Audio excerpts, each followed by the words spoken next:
Our mission in this project was to assist a small pharmaceutical company, known as My Healthy Heart, to expand its distribution chain and find the ideal location for its next branch in the US.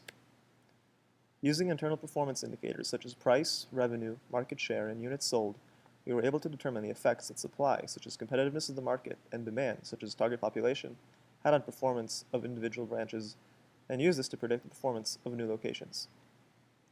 Various sources were used for data collection, such as the CDC, census.gov, as well as internal data about the branch performance. Integration of the data was tricky, since about 20% of the data was missing.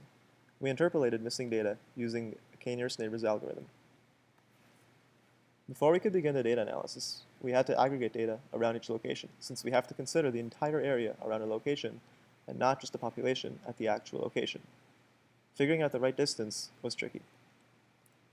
We used the loss function and measured the error at different distances for the relationship between predictor and performance variables, and for each one derived the optimal distance at the point of lowest error. For the final model, we chose 4 features, 2 supply features and 2 demand features, and constructed regression models for each performance indicator. We chose different regression models as appropriate. Using our regression equations, we predict the performance variables at every single location on the map, and used a weighted average, combining those predictions to yield a final ranking score. Adjusting the weights was no easy task. We ran a cross-validation combined with bootstrapping experiment to determine the weights that provided the lowest variance. Finally, we used Tableau to build an interactive heat map to assist exploration with 30,000 zip codes. The darker the color, the more attractive the potential location. This visualization is accessible in the IPython notebook and the website.